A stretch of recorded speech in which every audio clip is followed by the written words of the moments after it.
Welcome back to the show, everybody. This is the Upper Tier Podcast. It's Pro Wrestling Weekly tonight. It's Tuesday night. We have a great show planned tonight for you, as we spoke about last week as well. It's Rumble Week. Always very exciting. One of the big four, of course. So always very exciting. So we said we'd do a draw tonight as well. For anyone who jumps into the chat will be allocated a number. And we said that that number would be valid across the three Rumbles.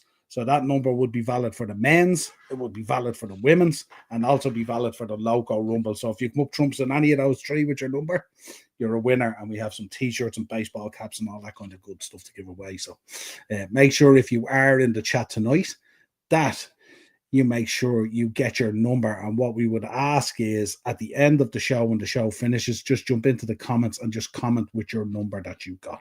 That's all we need. So this is it. No expense spared. The draw is put together in an IKEA sandwich bag because that's how we roll here. We're old school. Saturday night's main event, all that kind of stuff. So we'll have a quick chat about Saturday night's main event. We'll have a quick recap on Raw, which was interesting. Horrific injury. JD McDonough, good Lord. I don't know if you've seen it. Wow. We're also going to have a chat about CM Punk went sneaker shopping. Spent a few dollars. I don't know if you caught that. Quite a sizable amount of money. We're going to talk about sorry, I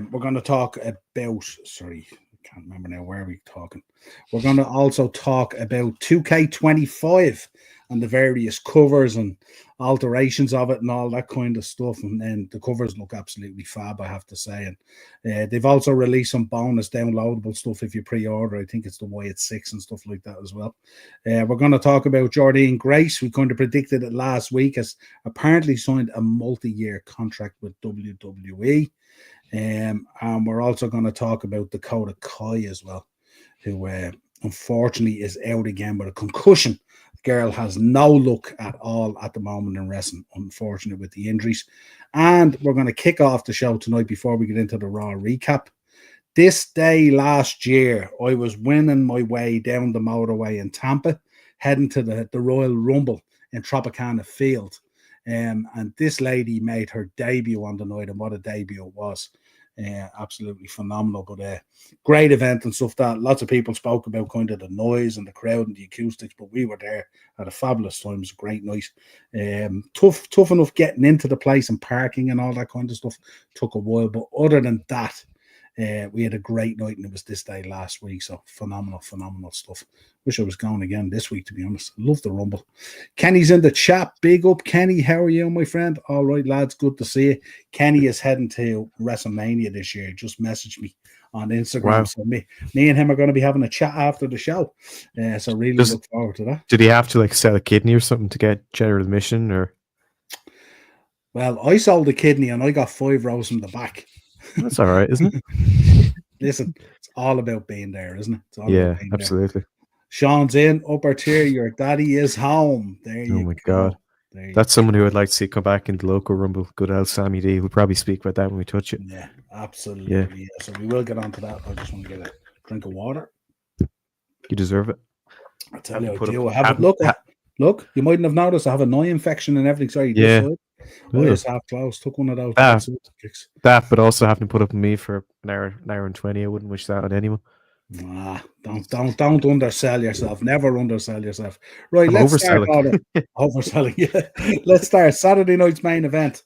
What did you think? I have to say before you get into it, you know at the start when Joe Testori is talking, if you just close your eyes for that moment where he's not on the screen but just talking, and then it goes to him and Jesse, he sounds exactly like Mean Gene Oakland. It's scary how similar they are. Really scary. Sorry, having water and power troubles today. No, not a bother, Sean. I understand, not a bother. We will be allocating you a number, but if you win, you're not getting that because you didn't show up. I know. Yeah. Right, Saturday night's main event. Braun Strowman, broken nose by the looks of things. I have a feeling we're getting Get These Hands, I'm Not Finished With You, Braun, back again, which was my favorite iteration of Braun Strowman. So hopefully, I think it got over Jacob Fatu as well. The fact that he could beat not just, people that are smaller than him, but Braun Strowman, who would have been in his position. as like a really mean, powerful, brutal giant. So I think that's great for Jacob Fatu. His presentation, everything was great. Even the promo when he was coming through Gorilla with Tamatonga or Beavis. I think that was. I think that his presentation, I think so far has been absolutely fantastic. But the thing I liked about this was he looked dominant, but it wasn't a total squash. They could have easily just made this completely one-sided towards Jacob Fatu. Strowman got his licks in and looked like he hurt him a couple times. So I thought that was excellent.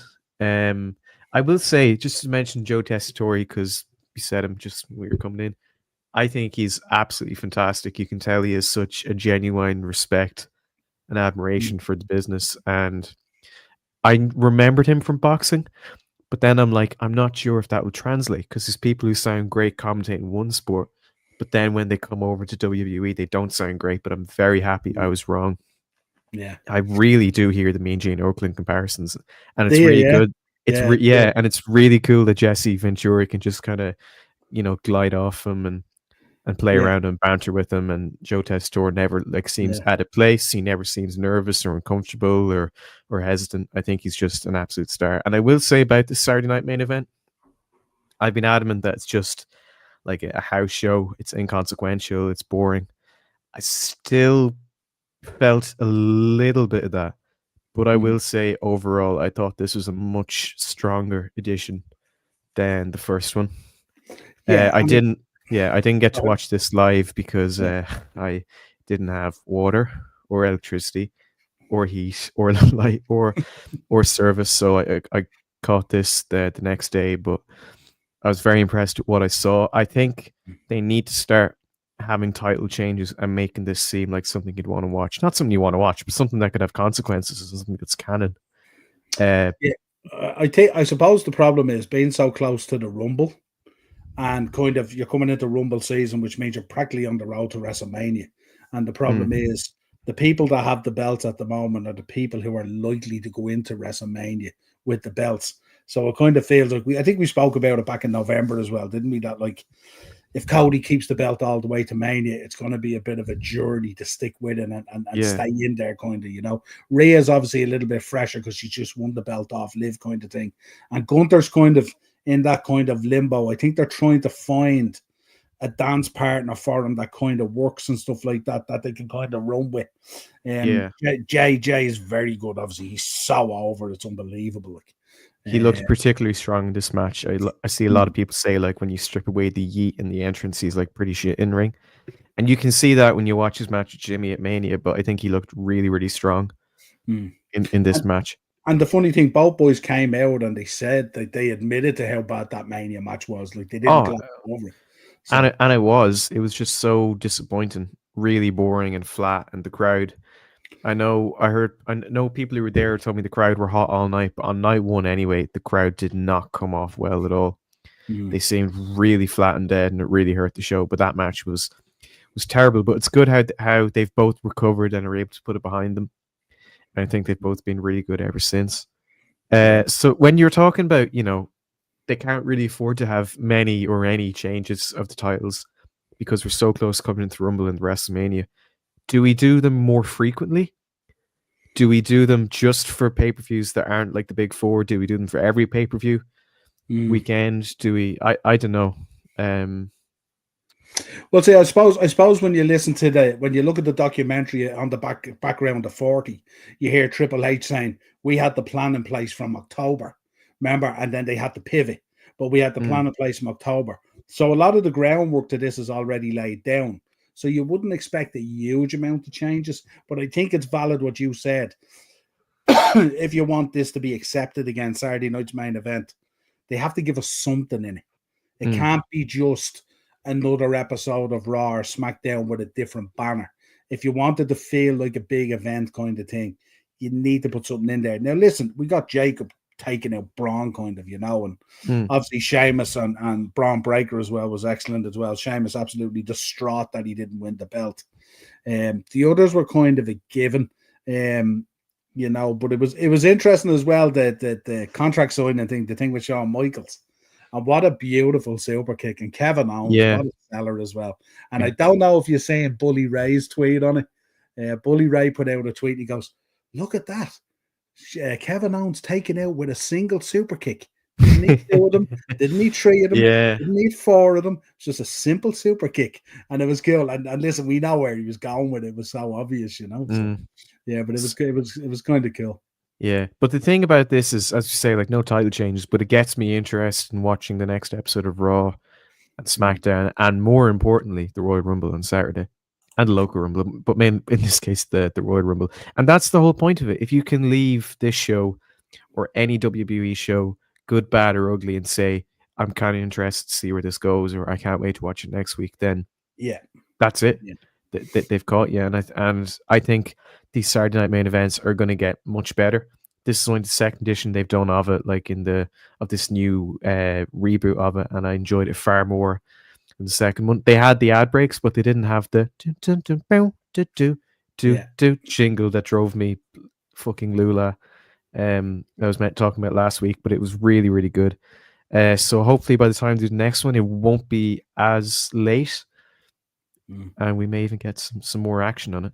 So I'd say maybe do them almost maybe before every pay-per-view or something, just so you can understand changes. So like there's no way that Braun Breaker was going to drop the belt before the Royal Rumble, but if he dropped it before Fastlane, which I know is retired mercifully, but if that was still around, something like that wouldn't be a terrible idea. If it was an inconsequential pay-per-view leading into it, I think a title change could be good, but I'm not sure what the plan is, but I really like this and hopefully more to come. Men's Rumble match is stacked like 92. It's going to be interesting. It's going to be really, really interesting. That's a very good lineup on paper, just of people that are announced so far. Yeah, absolutely. Yeah, so for me, it's just the nostalgia effect of the music and the Saturday night's main event. And as I said, Joe sounding so like Mean Gene and Jesse there and all that. It's just, for me, it's just cool, you know. I'm a sucker. I'm a sucker for nostalgia. Yeah, nostalgia will always sell.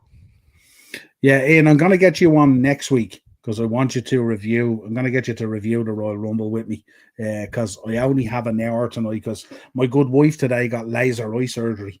So I have to attend to her later as well. So I need to get through this. I hope all went well.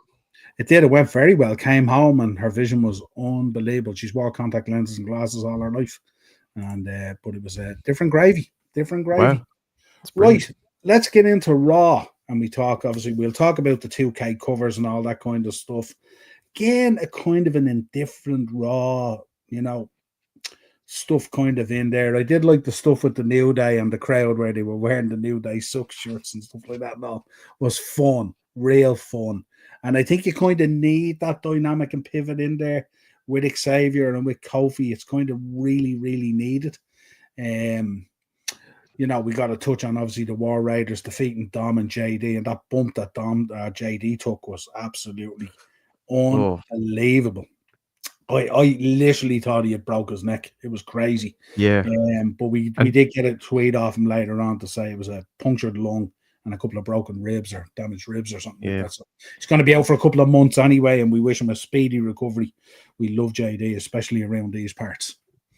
Absolutely. He's a superstar and he's a gentleman, and that looked horrendous. But the fact that it looked like a concussion to me the first time I saw it, but the fact that we know the severity of it, and he still wrestled for 10 more minutes until he collapsed backstage, I think is incredibly tough. So I hope JD can get well soon. And the thing I like about this is I feel a lot of people only know Jordan from being, you know, the incompetent bumper in the Judgment Day. So if you only see him as that, you're probably not going to realize how good he was, like in NXT UK and NXT and OTT and all these other places.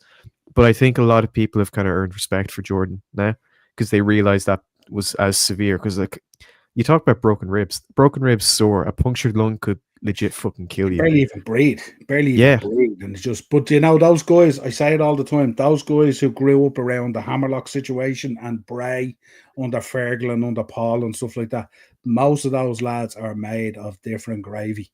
Those guys know, and when you're out there, and I suppose there's a level of adrenaline as well. And I'm sure afterwards it's kind of like, oh Jesus Christ, I'm wrecked. But I'd say when you're out there, it's kind of like, it has to be done. You have to get on with it. The show goes on, as they say. Yeah. But yeah, it's a pity because we were kind of nearly on the cusp of maybe something happening with the Judgment Day that might have been interesting in terms of, Jordan and what they were going to do with JD and stuff like that and all, so it'll be interesting to see when he comes back, what way they go and stuff like that. And of course, we know AJ Styles has been cleared. So that's kind of exciting as well to have AJ back, and maybe there might be some dynamic there with Balor and him and stuff like that going forward, because I'd like to see AJ coming back into something really meaningful that we can get into, something like him and Balor or something like that, either together in some sort of a way. Let's run Bullet Club back or something like that, or something similar, or else against each other. Yeah, they've tried to do Bullet Club, not Bullet Club, a few times, and it never really hit. And I think didn't AJ tease joining Judgment Day? He's like, "Oh, I've got friends," and Finn was hugging him, and he goes, "Not you." And Gallows and Anderson came out. That was only like what, like last year, like late last year, and that I don't remember anything particularly. Oh, thanks, It's just me or Sean too as well. Hopefully Sean too, if his power doesn't give out. But absolutely, how you Kenobi? What was I saying? Judgment Day and AJ, and I don't remember anything spectacular from that. And the Judgment Day right now are pretty cold.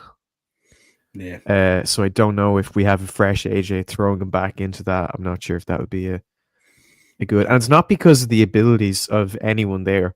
AJ's amazing, Finn's amazing, JD's amazing, Dominic's really good, Carlito's fun as well. But it's just the way they're booked. Like even Liv Morgan, who's the women's champion, and realistically, aside from Finn, maybe the leader of Judgment Day, she's just booked to be like a shit wrestler and a complete fucking idiot. Which is okay if she's an undercard comedy villain act when she's not. She's the women's world champion. And herself and Dom has been such a dynamic over the last year or whatever it is, 18 months, it's been unbelievable. Like, you know what I mean? It's absolutely, yeah. So we'll have to see where that goes. But I think first and foremost, we need to make sure that JD can come back and has a full, speedy and healthy recovery. Absolutely, yeah. And we wish him well. And who knows, he'll be back around these parts, maybe doing some of his recovery. Who knows? So speedy recovery for JD, absolutely. Right, we draw some numbers. We spared no expense tonight, folks. The IKEA bag is in the house with the numbers. So I'm going to draw some numbers. Sean, I'm not going to draw yours yet. You don't get to come out yet. So the first one I'm going to draw out is Kenny's. And Kenny is getting number 7. Kenny.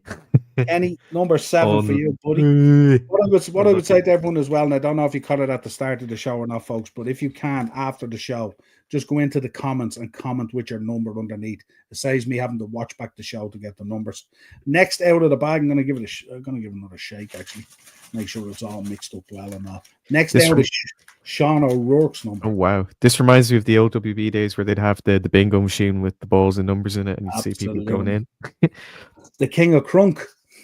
Yeah. We got 18. 18 for Sean. Sean, I got 18 for the local Rumble sweepstakes, so it's a sign. It's a sign. That's what happens if we both win. Next up is a man who's here every week, always on the different pods. Acers gets number 25. Not a bad number. No. Not a bad number. Very good. Scroll down and see who else we have in there. Ian Hodgins. Got to give him a good number. Give these a shake. What are we thinking? Ian, your number's coming out for the Rumble now. Your number is 19. 19 for Ian. Okay. Not terrible. Give him another shake again. Make sure it's all. Can I do a drum roll, or would it interfere with my mic? You could do a drum roll if you want. Marky's one is up next. And I think Marky got number 9. Number 9 for Marky. Ugh. There we go. It's the look of the Irish tonight, I'm afraid. I'm going to give it a shake because Rolmies is up next. Another man who's here week in, week out. Give the good shake for Rolmies' number. Make sure, folks, if you're in the chat or if you're watching the show, jump in the chat if you want a number. Romy gets number 2. Romy. Number 2. He's hoping for a Cody or a Rey Mysterio or a Chris Benoit situation. Absolutely. Be the Iron Man and make it through, but I don't know. There we go. Where did we see? Where am I? AJ Styles in the Rumble match. Yeah, Romy's in then. Bring back Immortal for AJ. Get Hogan and Flair in it as well. Oh, God. Main event. What was that other one? Main Event Mafia? Oh, God. Main Event Mafia? Yeah. Is that Jesus. We're going back there, aren't we?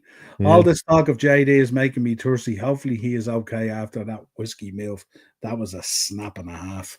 Yeah. Have to give props to Logan Paul. Absolutely props to Logan Paul. Like, he's just a natural at it, isn't he? He's just so good. Like, he just gets it. Yeah. Natural. Lucky number 7. Ian is in. Ian Hodgins won't be on the podcast. It will be Reggie Wolf next week. Any relation to Desmond Wolf? Both Rumble matches, yeah. Both Rumble matches, yeah. Your number covers you for both Rumble matches and the Loco Rumble, the OTT one as well. So you've got 3 chances to win, basically.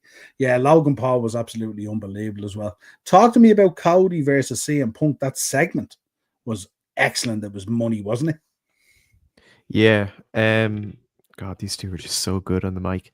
You can understand why Cody is the top guy and why Punk is one of the top guys. No relation to Desmond Wolf? No, never mind. Sorry, got carried away. I think these guys are absolutely fantastic. This is a really, really strong promo. I'm very interested to see where it goes, but I think Cody is far. I think, well, we're going to get to the Rumble eventually, but I'm just going to say it right now. I think John Cena is going to win. So I'm just going to draw out a number there for Daz. I glazed over Daz by mistake there. So yeah, of course. So Daz, your number is coming out now. I hope I picked a good one for you. But Daz Reynolds gets number 6. Oh, Daz. There we go. Jesus. Number 6. There we go. Sorry about that. May as well kiss your snapback and your t-shirts away. He already got one off us before out of a competition anyway. I'll do a raid number 2. Marky's saying watch the 98 Rumble again recently, was a cracker. Cody versus the Rumble. Who won the Rumble in 98? I'm just trying to. It's a good question. Someone look it up and tell us. I don't want to go on my phone and be unprofessional. Yeah, drop it in there. Everything Punk has done so far has been incredible. Big difference to the ordinary and quite underwhelming stuff he was given in AEW. Absolutely. Yeah, but I think the stuff he did in AEW when he wasn't like in people's bad books or other people were in his bad books, I thought was really, really good. But yeah, I'm really enjoying what he's doing now because he seems much more relaxed and happier to be here than he was in his second run of AEW, I think. So imagine Cena wins the Rumble at number 2. Let us know in the chat. Let us know in the chat as well, folks, as we go through the show. Let us know what's your favorite Rumble moment. You can give us a couple if you want. Let us know what your favorite Rumble moment, and Sean, you can let us know yours as we go along through the show. That's tough. I'll have to think about that. Yeah, I mean, I'm sure you have a collection of Cena ones anyway. I mean, his return was phenomenal. Yeah. Return in 2008. He had pec surgery. He was going to be out for 8 months. Came back after 2. And it was such a kill. Remember, he came out with the hands down, and the crowd were on top of him. Like, it was a real narrow entrance, wasn't it? That stage setup for the Rumble was probably my favorite ever of the modern-ish era, if you want to call it that. Really, really cool. And I just remember Triple H and his face. He was so upset. It was so good. And they had Michael Buffer do the ring announcing for that. That's right. Which was a really small touch, but I really like that. But yeah, that'll be on there. I'll have a few more when we get to it. Flair 92. Oh, yeah, Ric Flair. Yeah. Big up Kelly, the wise lady. Thanks for joining us. If you didn't see, JD has cracked ribs and a punctured lung. He's out for a minute. Absolutely. And listen, I'll tell you one thing. A cracked ribs and a punctured lung, he got off easy because I thought he broke his neck. I really thought he had broke his neck. So that's not light enough, but you know what I mean? It could have been so much worse. But yeah, absolutely. And just the way his head snapped as well. And it was just so weird. Like just how he landed where he landed was right at the announcer's desk and snapped back into it and stuff like that. It was so weird. Like Kelly, we'll get you a number shortly for the Rumble as well. And Bonkers. Big up Bonkers. How are you, my friend? Everyone making a case to win the Rumble on yesterday's Raw. Yes, absolutely. And even Carmelo Hayes attacking Cody Rhodes after it went off air and all as well was kind of interesting dynamic. Roll me. My favorite Rumble moment was the Benoit win. It's controversial, but it was a good build for him. Yeah. And also the match he had at Mania with Triple H, Shawn Michaels is brilliant, but obviously you're not gonna. I remember watching like a compilation thing WB did of like every Rumble winner from the first one up until I think it was 2019, the year they did it. So it was like 2000, 2001, 2002, 2003, 2005, 2006, 2007, 2008. Yeah. So that, and the sad thing about that Rumble, obviously Benoit won it, so you're not going to see it. But the Rumble itself was really, really, really good. Yeah, absolutely. Really good Rumbles. If you can get it on Netflix or DVD or whatever, go and watch it. It's a great show. Did you catch Kurt Angle the other day in the podcast talking about Benoit? And he said for years we had to dampen it down. We couldn't really get into it. But he says now, I look back on my career and he says, if you exclude the impact that Chris Benoit had on Kurt Angle's career, it's so empty. He said my best matches by far were with Chris Benoit and all. He said the chemistry we had. He says I've never felt intensity like it. The nearest to it was Brock. But he said those matches he had, those house show runs, those tours, everything that he did, he said was absolutely phenomenal. And they were. He picked up. And he says now, as I got older, he says, I can digest everything that happened, and how terrible it was, and what a tragedy it was, and stuff like that. But his career, he says, and the matches he had with people, he said, especially me, he said it's just, he was a phenomenal performer. And I don't think many people would disagree with that. Big up JSW. We'll get you a number shortly as well. What do you think of the 31st entrant being The Rock? Since he's on the board, he can. Oh no! Oh my god! Is that being toyed as a thing? If that's, I would be. Oh my god! Imagine that. Imagine that happens when he wins. Oh god! Gee, yeah. Now I'm worried. Don't do it. Big up Zane. Final four for the Rumble prediction: CM Punk, John Cena, Roman Reigns, Seth Rollins. But Zane, who wins it? Who's going through out of the four? Are we getting a CM Punk win? God, I don't know. No, I don't. It'll have to be Cena, surely. But then Cena could face Gunther, so they could have Punk go for Cody, and then I don't know, but I just want to see 17. Well, see, they have the get out clause, don't they, of the Elimination Chamber as well. But I think I'd probably rather Cena won the Rumble than had to go through the Elimination Chamber, because it's so much. I think the Elimination Chamber is such a difficult match. Much more difficult, I think, with the Rumble. I think it's you can work stuff. Matt is in as well. Kelly, we need to stop running into each other like this. People might get the wrong idea. There we go. Roll me. 100% that Rumble was lit with the Foley return to get at Orton. Yeah, absolutely. God, yeah, forgot it that happened. Yeah, and that show also had a really good last man standing match between Shawn Michaels and Triple H. That was particularly great. Yeah, so the Rumble and that.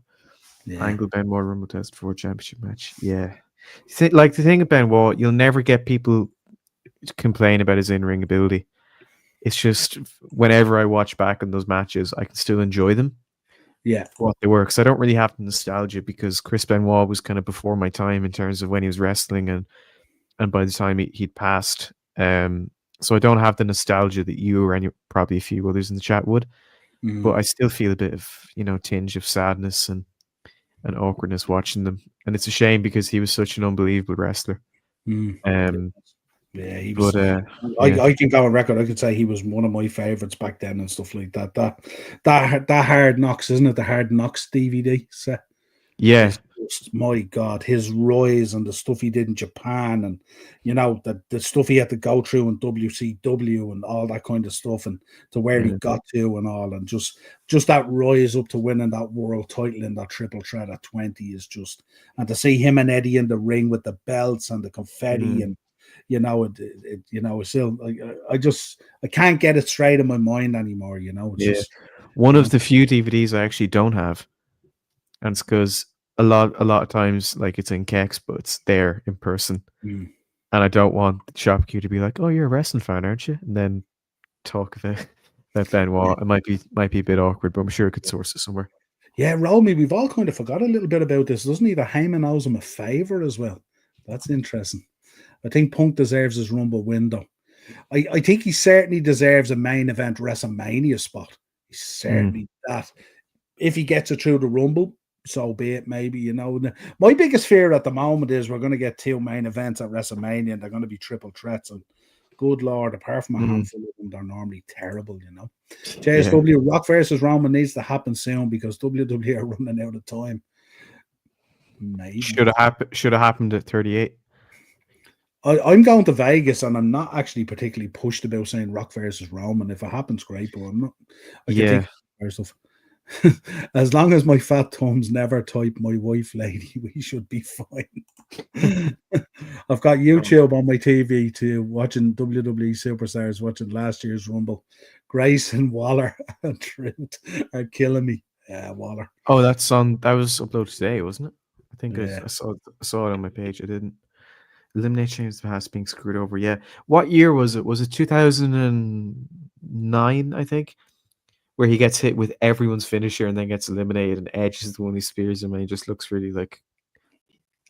Yeah, it was horrible. It was horrible. Horrendous, yeah. But cool looking back now, but wasn't happy at the time. CM Punk probably won't win. He has his favor.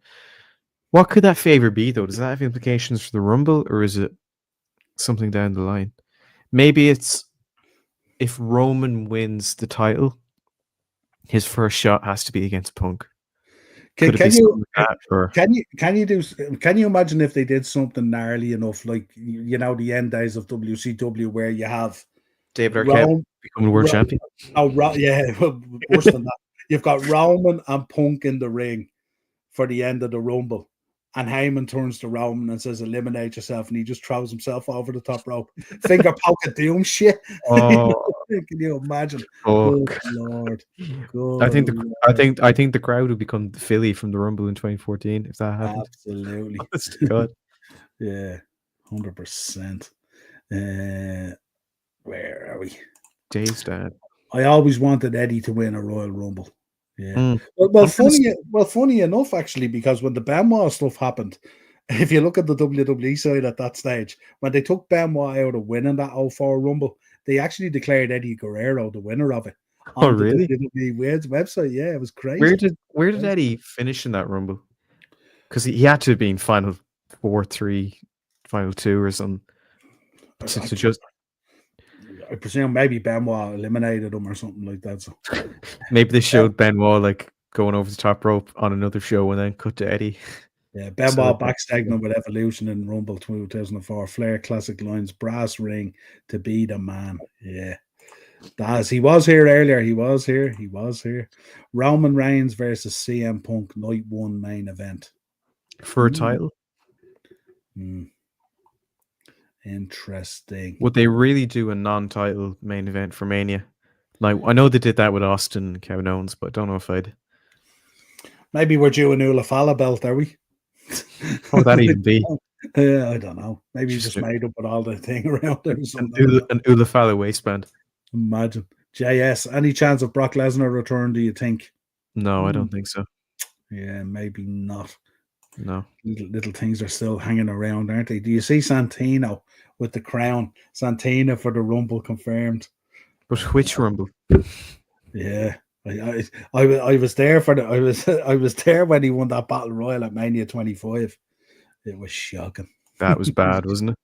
It was bad. Right, let's draw a few more numbers. Let's go back up through the names. Where were we at? Who needs a number? Who's next on the list? You need. Shall I draw your number? Just Brit the plaster off to see. Right. Oh, God. If I get anything less than double digits, I'm done. I'm in trouble. 29. Oh no, I just remember 29 normally to put like someone shit and then they have a good 30. But that is promising. 29 for you. Let me see. Because that's for the local Rumble, the women's Rumble, and the men's Rumble. So I have 3 chances. And I had 29 for the local Rumble last year. and 29 was Joe Cabray, who came second. So I got very, very close. So there we go. So remind me, folks, if I miss you, Kelly needs a number, doesn't she, on Bonkers? So Kelly, the wise lady's going to get a number now. And this, Kelly, your number is valid for both Rumbles and the OTT Loco Rumble. So if you win, Kelly gets number 1. Oh, you better hope it's Jay. That could actually be good. If Kelly's an OTT fan, Jay is number 1 local rumble, and he's like heavy favorite to win. So there you go. So you could get something. Yeah, might be tuning into OTT as well. Bonkers. Here's your number. 27 for Bonkers. Not a bad number. Most winners of the Rumble, I think, have come from 27. Isn't that right? There we go. And So JS, I'm going to get this shake. As I said, no expense spared. IKEA sandwich bag. All rolled up. I can't even see the numbers. I'm not even looking into it. So JSW, this is your number. 24. Okay, not bad. Make sure, folks, as I said, after the show, drop it into the comments, whatever number you got, so we know. Zane, I don't think you got a number yet, did you? As far as I know. So Zane, let's see, what does Zane get? Number 5 for Zane. Mata has to get a number. There can't be many left now. Who's going to get 30? There's a few. 16. So just over halfway. Okay. Just over halfway. Let's see. Not terrible. Have we missed anyone else? I think we're caught up, as they say. Unless I've missed someone. If I've missed someone, let me know, folks. Even if you didn't don't say it unless if you got a good number. Yeah, you'll forget, and then you realize you got like 29 or something. Romy wants to know, do you want to swap? What did you get? What did Kenobi get? Can't remember. What did he get? Because there's no already, but I just want to see. He'll have to tell us. Save me looking back on the show. Kenobi, I like you a lot. You seem like a good fella, but absolutely not. I'm not swapping 29 if my house is on the line. I'm glad I turned my volume up just then, or I would have no idea what number I got. That wouldn't help. No, but you can't have mine. By the way, he has number 2. Yeah, I hate to break it to you. This doesn't just go for Kenobi. Everyone in the chat, my number is 29. It's not for sale. Piss off. There you go. Right. 2K covers. What's your thoughts? Wyatt family downloadable content if you pre-order, apparently. So we have the standard, which is really cool cover. You have the Undertaker one, even though he was one of the bonuses for 2K23, and you have the album cover for Creed Weathered. That Creed album, you know, the one where they're all in the tree. Someone showed to me earlier. It's literally so perfect. Sean, you got 18, and that applies to the men's rumble, the women's rumble, and the local rumble. Yeah. And funny enough, I entered the sweepstakes for the local rumble, and I got 18. So we'll be against each other. But think about the Undertaker is he was pre-order bonus for 2K23, I think, and you got like 4 different versions of the Undertaker. Yeah. So having another edition dedicated to him kind of seems like they're running out of ideas.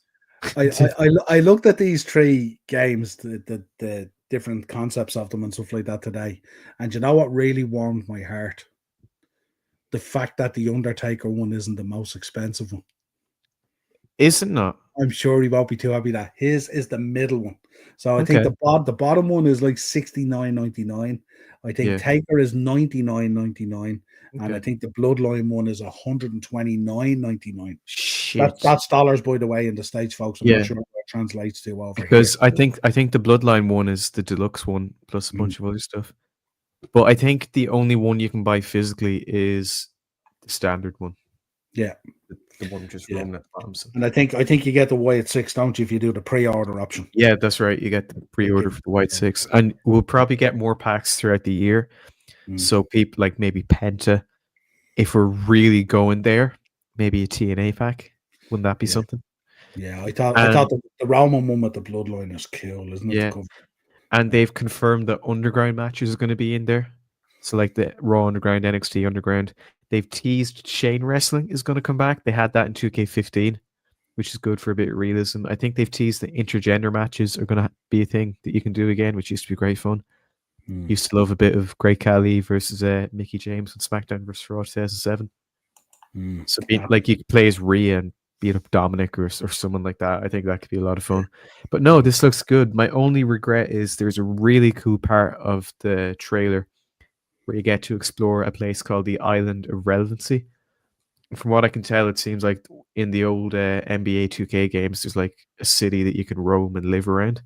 That seems, but you can only do it in this game if you have PS5 or Xbox Series X. And call me old, but I'm still on PS4. So I'll just have to upgrade. Sounds cool. It's like GTA's version of wrestling or something, is it?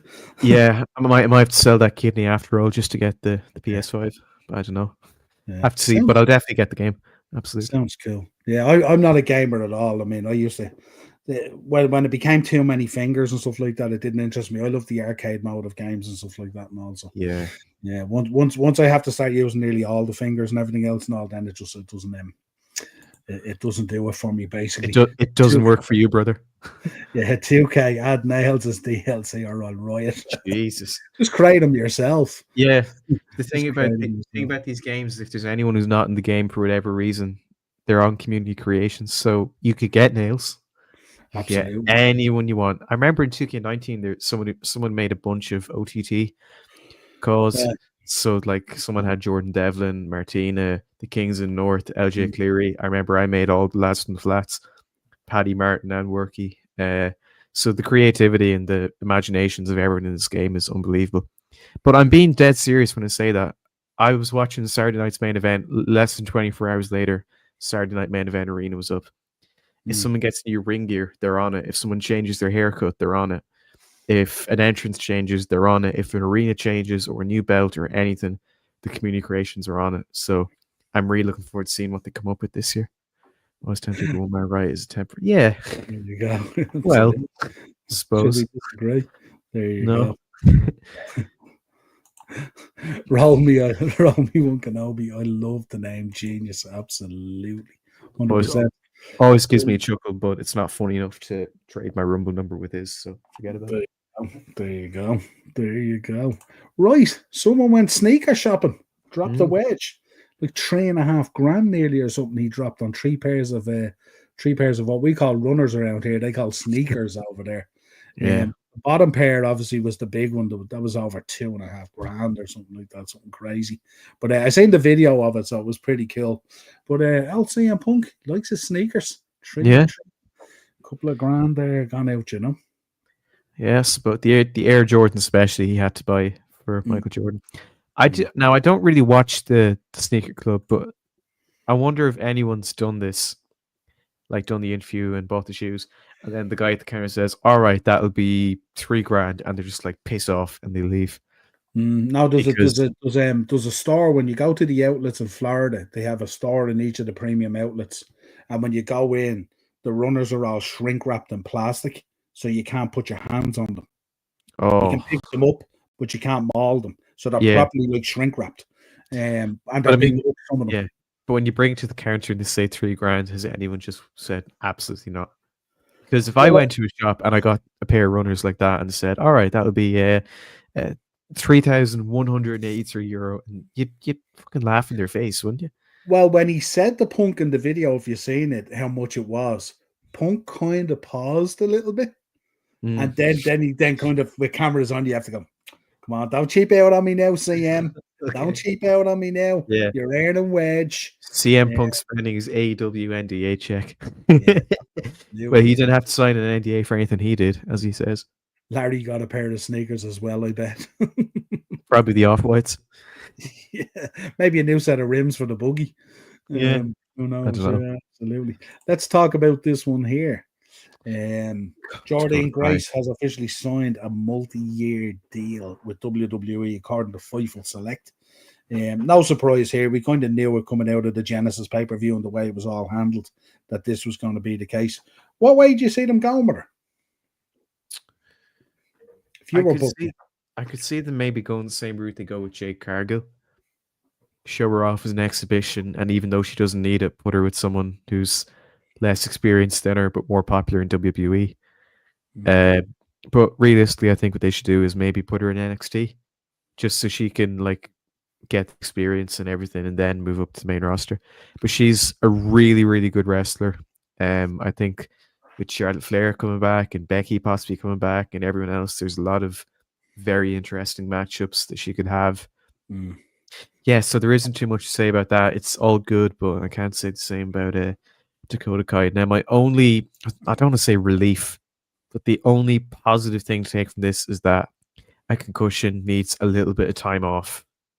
And once that time passes, she can come back. It's not like in her knee where she's out for like 6 months or 8 months or something. She's such a great performer, and she's been so unlucky, Yeah. It's just, it's not ballet. They say that a lot, but it really, really isn't. People get injured a lot, and sometimes, sadly, some people get injured more than others. But you can only hope that she can come back in a healthy way and pick up where she left off. Wow, talking about pumping someone in there straight away. Big up, Fernando. We'll get a Rumble number for you shortly. But yeah, Jordynne Grace is winning the Rumble and challenging Rhea and win the championship. Wow, do you think they'd have her win the Rumble right away? Because there could be some people who aren't overly familiar with her. Yeah. I'm not saying like she's not popular, but there's a lot of WB fans who only watch WWE. I'd certainly expect them to do similar, maybe a little bit like Jade, maybe that she'd be in the Rumble and that like she would have a positive effect in the Rumble in some moments that you remember. Absolutely. That kind of boosts her profile and stuff like that. Come in like that, win it, and shoot her to the moon against Rhea Ripley. That for me, that's a tough one. That's 100%. Listen, as a match, awesome. But it'd be a tough one. It'd be very like you're talking. That's like they just need to be patient with Jordynne, and give her time. So a match with Rhea Ripley on paper is mouthwatering, but it shouldn't happen at WrestleMania. I don't think, for now anyway. Yeah, Jade versus Grace will be lit. Absolutely, 100%. Bonkers. I want Jordynne, Grace, Naomi, and Io to win the women's Rumble, but Triple H probably go with Flair. Yeah, that's what people are saying. It probably will be Charlotte Flair, sadly. That'll be real disappointing if that happens, isn't it? No disrespect to Charlotte Flair or something like that, but the women that are going into this Rumble have put in an unbelievable year. Go back through the whole of the last year since the last Rumble and look at what the women have been doing in there. And, you know, at times, like some of those pay-per-views, they carried them as well. And you can't just have a situation where these girls put in that body of work and then, you know, Woo just floats back in and boom, gets the carpet rolled out. You know what I mean? That's the story of her life. She just goes away for whatever reason, injury or otherwise, then carpet rolled out, immediate title shot, immediately wins title. Yeah, I mean, I'd be really disappointed. I'd be really disappointed if that's the case. I'm not saying it won't be. Too early for Grace, I think they will give Charlotte the Rumble win. And being too early for Grace and giving it to Charlotte are two very different things, aren't they? Yeah, too early for Grace, too late for Charlotte. Yeah. I would Alexa to win the Rumble. You want Alexa to win the Rumble. I think if she's going to come back with anything other than the spooky stuff, then that's fine. I'd happily have her back, but if she's going to come back with that, just forget about it.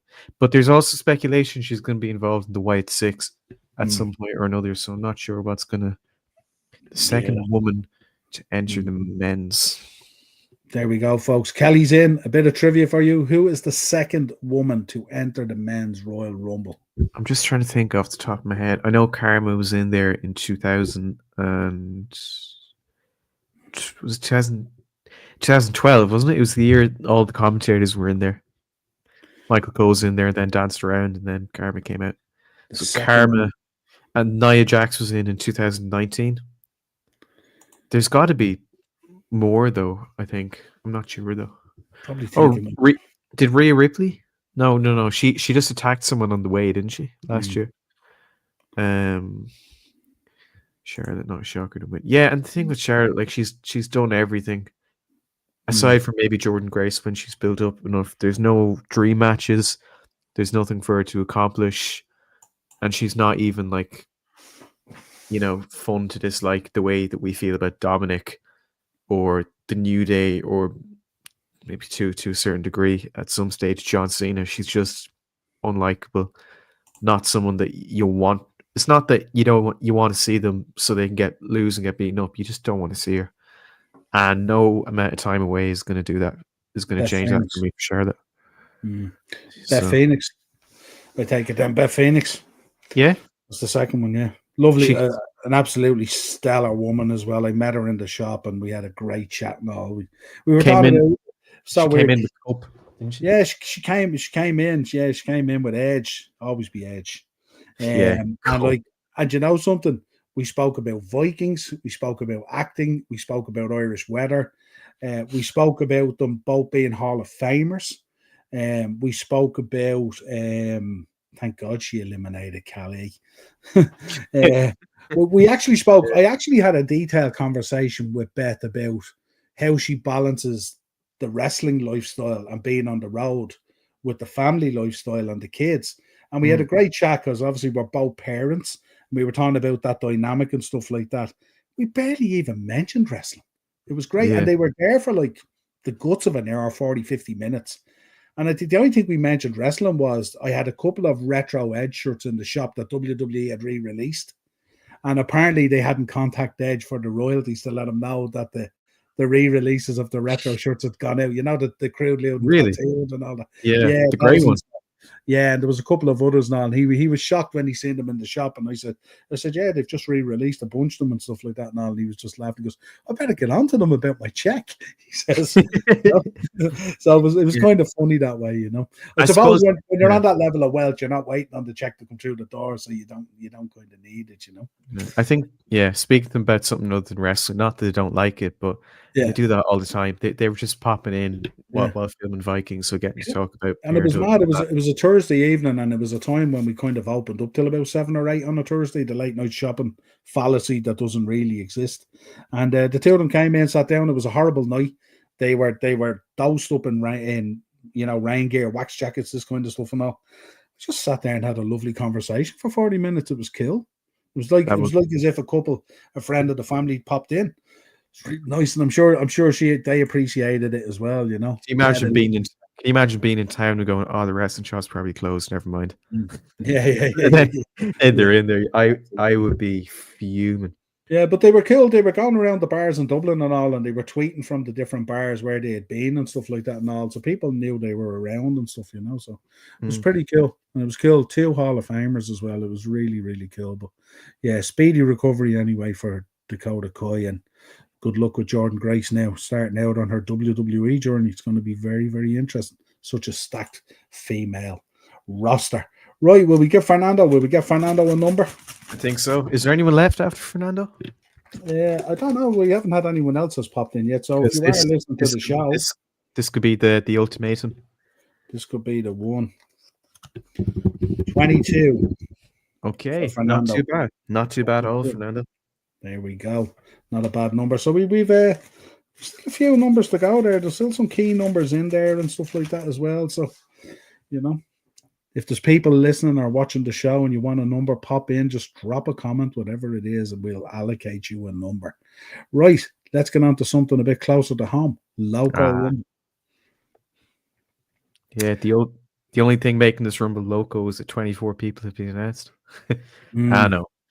No, I've been buzzing for this show ever since I got the clearance that I will not be working on the Saturday or the Sunday. I've got a huge boost of excitement for this show. Now, I haven't too much more to report from this other than we've got pretty much the entire lineup bar 6. So run through Axel Tischer, who we know. I think the only person, PCO, he was announced for the show. I was very, very happy. I was on a bus back from the Middle Lane Studios. Very quiet bus in my class, just checking Twitter. I saw OTT put up something in black and white. I saw the Thunder. I'm like, no, it's not actually him, is it? And then he rises up and I'm like, oh my God, it's him. So PCO's in this. LJ Cleary's in this. He was on the poster, but he got replaced by PCO. The Sam BDE, who we previously confirmed. However, Corey Zero's in there. So you said a bit of female representation in the Rumble. She's there. The Social Elite, who are the current tag champions, are there. They're actually going to be defending the titles the next night in Belfast against Axel Tischer and Eric Young. And depending on how the night for Eric Young goes, I'm not sure he'll be in the mood facing one Sanity member for the title and then getting eliminated by another, maybe. Terry Thatcher. Fun fact about Terry Thatcher. Something I didn't know, and he talked about this today. He's only ever wrestled in the National Stadium twice. Which to me absolutely boggled my mind because he's been an OTT since the start and he's absolutely fantastic. He had match of the year against Trent Seven, or not Trent Seven, Speedball, then match of the weekend against Trent Seven in Dublin. He's absolutely fantastic. So I don't see him winning the Rumble, but I really hope he has a strong performance. Yeah, you would expect that, wouldn't you? And he's a heck of a performer as well and a heck of a wrestler. Absolutely.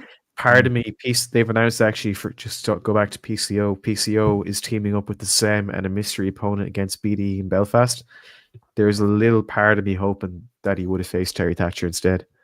Unbreakable versus Inhuman, I think would have been a really stellar match.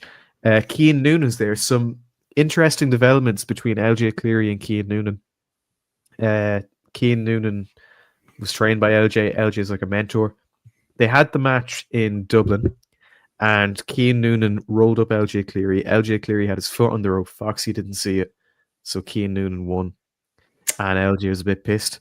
And then the next night, they teamed together to face BDE in Belfast. LJ was close to getting the pin, to breaking up the pin, I should say, but hesitated a little bit, so he didn't get there in time. So BDE ended up winning, and then he tried to apologize to Cian Noonan. Cian Noonan shoved him. LJ Cleary slapped him and walked away. And Cian Noonan's been on the OTT Insider this week and had a few choice words to say about LJ Cleary. He said he's got an ego, said he couldn't handle the fact that like he trained me and I beat him at his own game and all this, and he's gone to Japan and thinks he's above everyone. So it's going to be very interesting to see where it goes from there. So we have 6 people left. So I don't know. It's really hard to predict. Teams enter as 1, so we will absolutely have a team or 2. Yeah, I think we're going to have a few big imports. I mentioned Rob Van Dam last week. I still think that's a possibility. Last in the flats, all 3 of them, maybe. That'd be cool. Yeah, Justin Bread, maybe. Bobby George Jr., Jay Money, James Ellsworth, John Cena, Hiroshi Tanahashi, Suzuki, Jerry Lynn, Yokozuna, all the usuals. But this is a really exciting show. I don't know what to expect. Oh, Team Spain. Sorry, I totally forgot about them. They're 3 Spanish guys, and they've been on contender shows. These are the lads who come over, I think, from Barcelona. They dropped into me a few times. They're 3 lovely guys, actually. And they love pro wrestling. Love it. And they're really, really good wrestlers as well. Every time they've looked good. But Team Spain, I think that's Iker Navarro on the left. I'm not sure who that is in the middle. And on the right, I can't remember his name. But they're a team, so they'll enter as 1. I can see Iker Navarro looks like he's holding money in his hand. I don't know if that's a gimmick or if Team Spain are going to be one of the prize fighters. We talked last week how there's going to be prize fighters in this. So I'd assume they come out and they'll be representing one side. So I don't know what that is, but hopefully. Tell us this. Does the team all come out together, whatever number's drawn? So all 3 boys will be coming out together. Yeah, so they enter under one number, but they do the entrance where if it's like a mystery, one guy would come out and then he'd be on the ramp and they'd say, and his tag team partner or partners and whoever. But they enter under one number, and this didn't happen last year. Both men are eligible to win. So if you can have a winning team of the Rumble. Yeah. And then title shot then becomes a triple threat, does it? I think so, but I think also the team, someone could turn. So let's say they're not, but let's say the Social Elite win.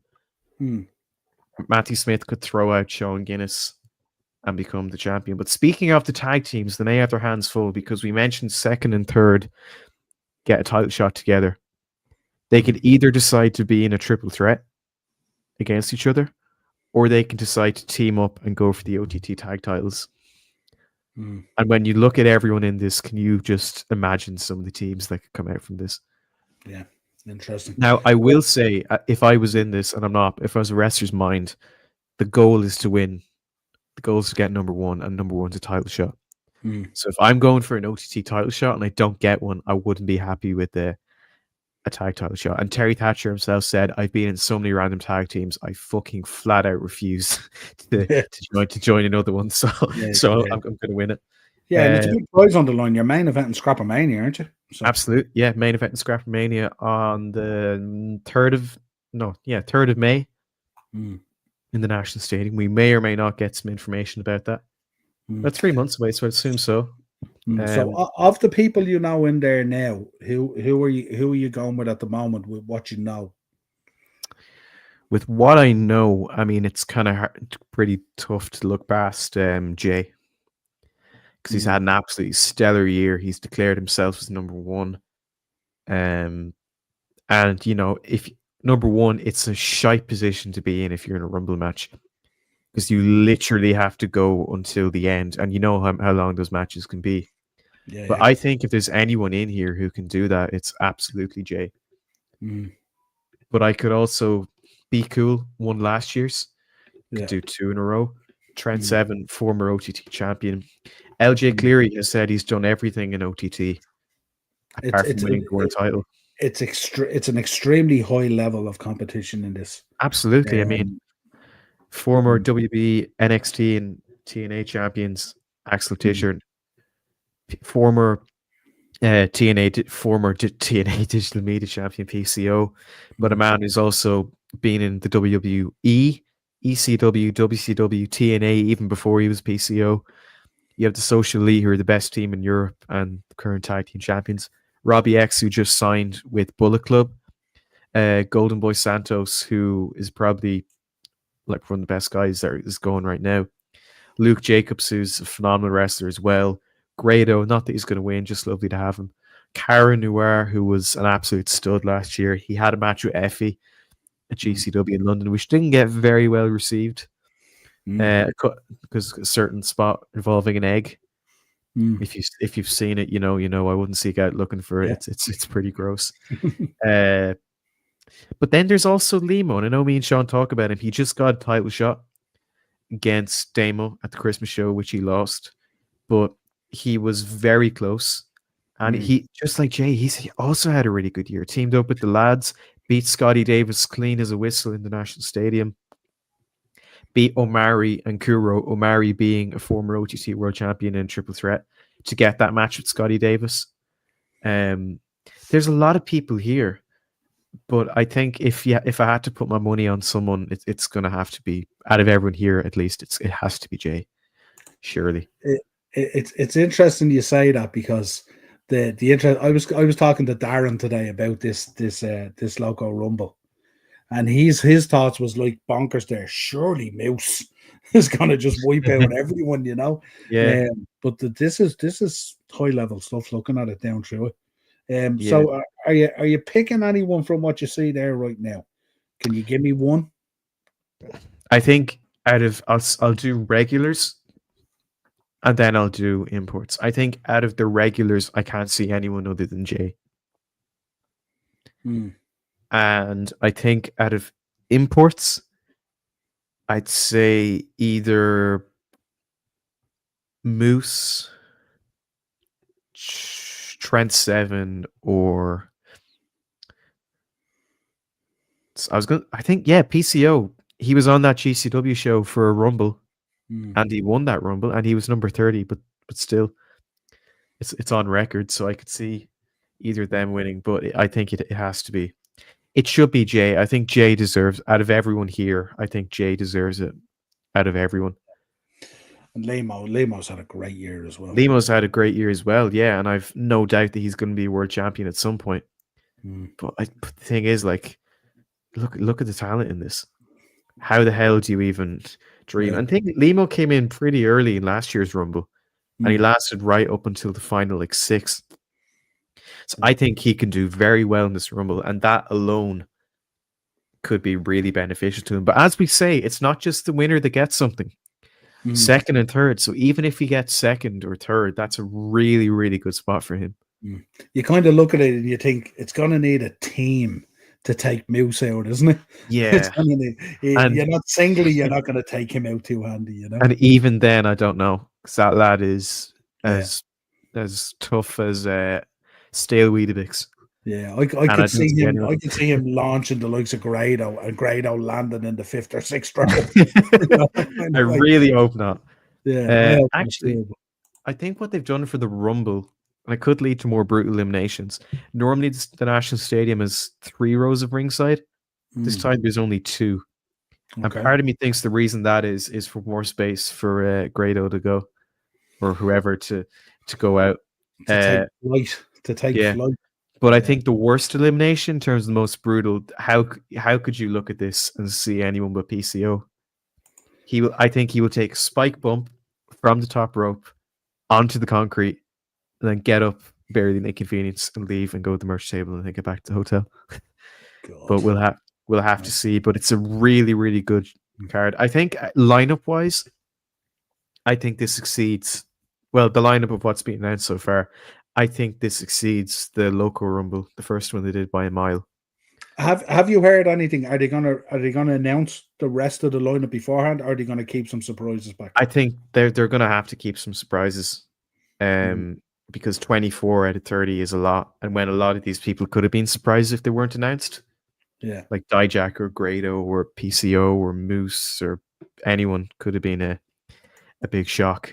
But they have to leave surprises. And I think, I'm just trying to remember last year, I think they had about 6 or 7 surprises anyway. And it was an amazing show. So I think 6, depending on if they're good or not, I think is really, really good. I'm just trying to think. So last year they had, in order, Jay Money, Angus McAnally, Lads from the Flats, Grado, Joe Cabrera. That's 6. 6. Well, teams count as ones. That's 6. So I think they could easily pull off another 6. Another 6 great pops. But I don't see them topping Ingsoak McAnally. I mean, that's going to be a gargantuan feat. I remember people saw he was wearing runners at the show when he came in, and everyone said, "Oh, you're going to be in the Rumble, are you?" He said, "No, I had to do a play just before this, and I didn't get time to get changed. I'm going to get him changed at the intro, so I had to wear these." And they're like, "Oh, okay, yeah," because Ango's an actor. And then number 11 comes out and he's storming down the commentary way, and he gets in and almost eliminated Omari, who was former world champion. And the pop when it was going to happen was, jeez, it was so good. Like, I'm getting so happy just remembering that show, and I really, really hope this show delivers, and I really hope that the local Rumble becomes a staple, just like Scrappermania, just like WrestleRama, just like the anniversary shows, just like Homecoming or Outer Space Odyssey. I want this to be as big of a show and as big hyped as we would the 10th anniversary or Scrappermania. And I think if they can pull it off right the second time, they're going to do it. Because if you do it once, that's good. But if you do it twice, 3 times, 4 times, you've got it. And with a lineup like this, I don't know how they could go wrong. Absolutely. They've injected the talent in there to make it really, really big, you know. Shall we give Andrew a number for the Rumble? I think so, yeah. Hang on, Andrew, we get you a number for the Rumble. Still some good numbers left in there. Here's one right from the bottom. There can't be many, so hopefully all goes well. Still a couple. 21. Andrew, 21 for you for the Rumble. So if 21 wins, the women's or the men's or the local Rumble, you're in for a shirt, probably, or a baseball cap or something like that. We'll put something together. Are we going to give anything away for second and third for the Rumble? Well, what I was thinking is, if we don't give away all the numbers, which it's looking unlikely now, there's still some left. So what we might have to do is we might have to go with whichever number was last survivor, if you like. You know, you might have to or like a big prize for first, a slightly smaller prize for second, and a small prize for third. Yeah, 5 euro shop credit or something like that, or we'll see. 2 euro shop credit. Yeah, no, we won't go down that far. Imagine. I know. Imagine. I do get people coming in going, "Is there anything here for €5?" And I do go, free bag. Yeah. Free bag. Right, let's get into a bit of history then, will we? Suppose, let's yeah. Good way to round it off. And we don't have a lots of Royal Rumble in there. We don't have a huge amount of. We've only got 3 notable birthdays, Oh. which is quite low. Interesting. And what about death? I don't think there's much in there now. Okay.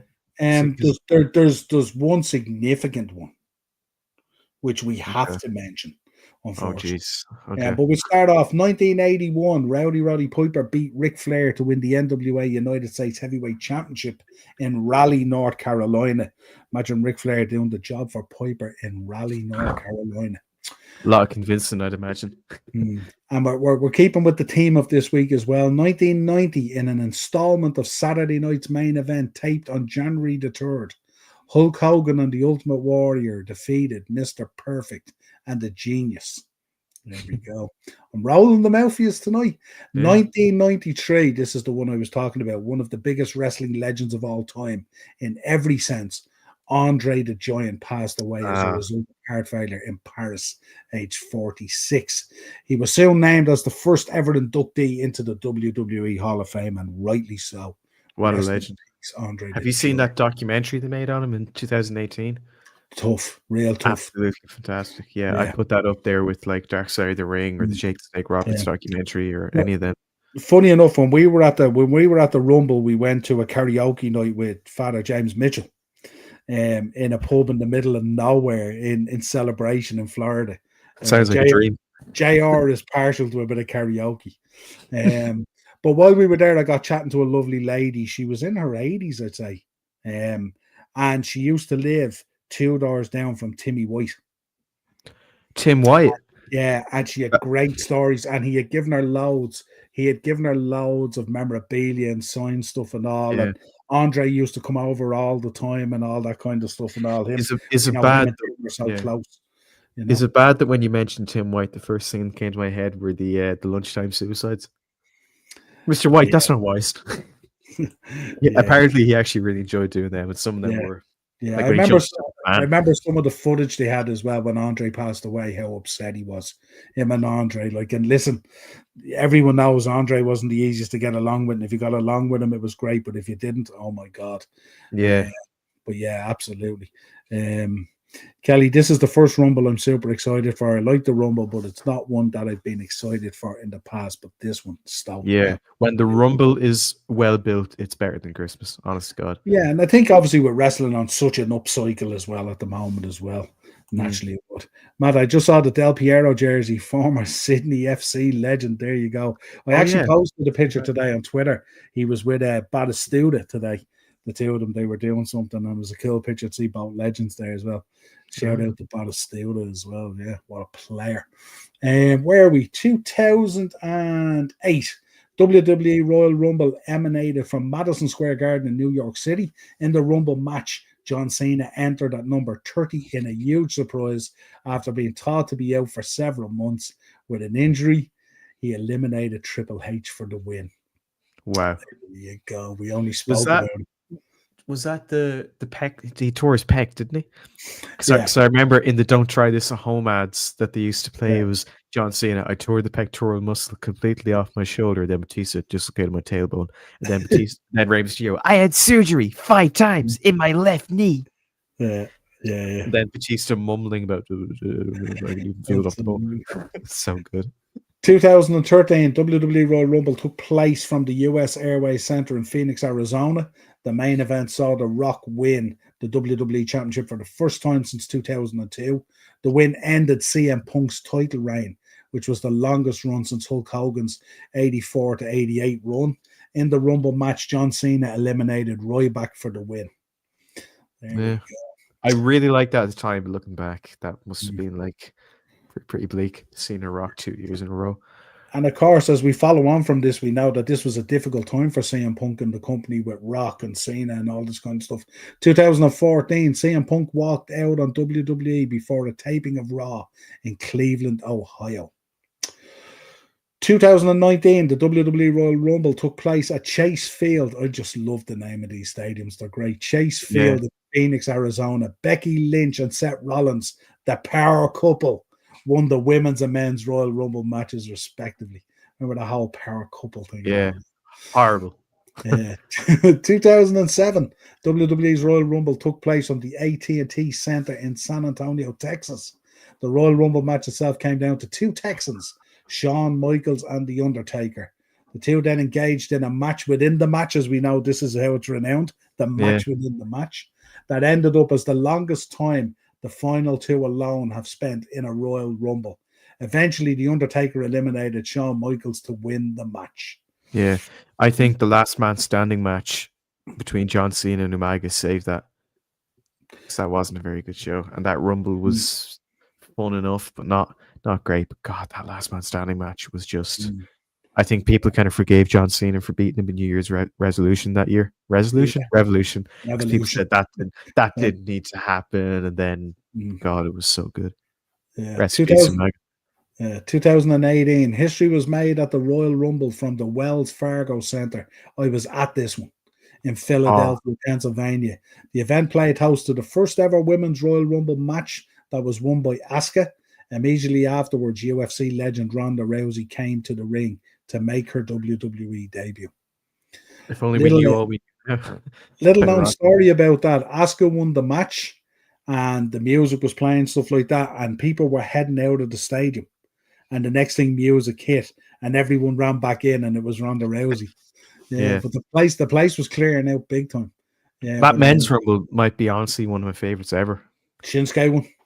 Yeah, Shinsuke won, and do you remember Heath Slater couldn't get in the ring, and then Sheamus threw him in, then he immediately eliminated Sheamus, and then a bit that gave me chills, and could just be because I was a kid, but Cena, Orton, and Mysterio standing off against Roman, Seth, and Finn. My generation against little story from that as well. The Philly crowd are intense, as you would imagine. Especially you being an ECW fan as well, you would imagine so. But the next night on Raw, John Cena was on it, and they gave him dogs abuse, him being a Boston guy and a Patriots and a New England guy and all down there where Philly is. Didn't settle well. Crowd gave him dogs abuse, right? He absolutely on the mic, this was after Raw went off air, he absolutely flipped the crowd on the mic and they cheered him out of the building. Whoa. You want to see what he did. His mic work was insane. Absolutely insane. Amazing mic work, honest to God. Yeah. But one thing, I saw it was called K-Fake News. It's like Waterford Whispers, but for wrestling. And says how to edit WB Network sound features so that you can hear John Cena call spots. And it's like, no action required, enjoy. And you watch that, he's staring off with Roman, and you can see him going. And when you listen to it, he's going, now! Shinsuke now, like not even hiding it, and then everyone comes up and God, it's so good. How about David Coote's surprise entrance at the Rumble? I don't think so, Kenny. I don't think so. Right, let's give you, we got 3 birthdays here, notable birthdays. Of course, the man, first of all, who failed to win the IC belt the other night and was quite distraught about it, Sheamus, 1978. Next up, Bob Hardcore Holly, 1963. And the man from TNA who would give you a shell, one Shark Boy himself, 1975. They're your 3 notable birthdays for this week. There you go. And I had to dig deep, but picked out 3 good ones. What an eclectic mix. Hardcore Holly, Sheamus, and Shark Boy. Tell you what a match that would have been, wouldn't it? Hardcore Holly versus Sheamus. There's a bruiser for you. Yeah, imagine Sheamus getting chopped in the throat by Hardcore Holly. Or Hardcore Holly versus Gunter. Or Hardcore Holly versus Shark Boy. I have to say I'm a Shark Boy fan. He was amazing, wasn't he? He was cool. That gave me a shell, was always cool. I always loved it. I don't know how they got away with it. Listen, TNA back then at times was electric, you know. Do you remember the first ever show they had the ring broke in the pre-show? Yes. Yeah, that happened actually. I went to for Mania 25. Sean Taker won. We went to a Ring of Honor match the night before. I think it was a Take No Prisoners or something like that. It was unreal. Kamala and all was on it, and Kimchi and the Bushwhackers. Yeah. Everyone was on it, kind of thing. But I No remember fun. the first match was the Briscoes, I think it was, and Grizzly Redwood was there, and there was 3 Lucha guys, and they whipped one of the Briscoe guys into the corner, and the turnbuckle snapped. Oh. So the actual bar snapped, and they couldn't fix it. And you want to see the impromptu match that they had. The Lucha guys were jumping from the second rope up onto the post to do moves and stuff like that and all. It was unbelievable. That sounds crazy. The Briscoe boys, of course, were using the rope to choke lads and all that kind of stuff. And Grizzly Redwood was on the side. He was trying to fix the turnbuckle and all this kind of stuff and all. But it was a great event. I remember walking out, and Kerry Silken was there, and he was handing out, like, it might have been $5 off vouchers or something for the next night. They were doing a show the next night as well. And I remember him saying, he was giving me a ticket, and I remember him saying, he goes, if you want to come tomorrow night and see real wrestling, this is where you need to be. If you want to go to that other show, that's on you. And it was so cool. It was so cool. I can't imagine many people. Shout out to Kerry Silken. But what a show. Yeah. Kimchi and Kamala was on it. The Bushwhackers. God, it was crazy. The main event actually was Kenta versus Davey Richards. Yeah, I remember hearing about that. God, that must have been. Check it out. Yeah, there's a dive he does to the outside, and it's phenomenal. And he actually goes down on his knees and his hands, and he goes up the steps on his knees and his hands about 5 rows. So it looks like the dive. Then he comes up like that, and it's like the dive was like 10 rows. But it was so cool the way he did it. But Kenta back then was incredible, and him and Davey Richards was some incredible matches. But yeah, go check it out. It was well worth the watch. But to see Kamala and all was just crazy stuff. Right, folks, if you can, do me a favor. Once the show ends, if you could just jump in the comments and just jump in and just pop your number in there as a comment. It saves me having to rewatch the whole show and stuff like that. Yeah, and also if you could subscribe to the channel, hit the bell notification button, drop a like on the video. We will be back next week, and what we will do is we will let you know the winners, and we'll also let you know our thoughts on it and reviews and all that kind of stuff. And Sean will give us a total rundown. Is the other Sean going with you as well? He is, and hopefully he'll be with us next week. Brilliant. So we get a full review of how the Loco Rumble went, and I hope it all went well. Everyone's safe and stuff like that. And like we said already, big shout out to Dakota Coy. Hope she heals up from the concussion, and also a huge shout out to JD McDonough. I hope he heals up pretty quick soon as well. Absolutely awesome. Awesome show. Cheers, Kenny. Appreciate it and stuff. I'll be talking to you pretty shortly, Kenny. No doubt we're going to be, myself and Kenny are on the road to Vegas. We're on the road to Vegas. It's going to be absolutely incredible. I cannot wait to go. So until next time, folks, have a safe week. I'll be back on Thursday with Darren for Thursday Tier Talk. As usual, your usual blend of football that we give you there. Beat the Bookie, Premier League preview. Always wrestling in the chat as well. For some reason, that's just the way it is with us. Cheers, Eno. Great show. Big up, Mata. Thanks for joining us. Enjoyed my first time with you guys. Cheers. Yeah. Love the profiler as well. Love the profile picture. Hey, Mata, make sure to come back sometime. Yeah, keep on coming back, folks. Keep on coming back, supporting the channel and stuff like that. We really appreciate it. Always a lovely blend of football and wrestling throughout the week. Tomorrow I might have a preview for the PSV game against Liverpool. I'll see how that goes, if we can fit it in. My wife had laser eye surgery today, so got to take care of that as well. Eno's in. Great show. We are now over the now, folks. We certainly are. Have a safe week, folks. Really appreciate you tuning in. Talk to you again real soon. Sean, a pleasure as always having you on. Thank you so much, and see you after the Rumble.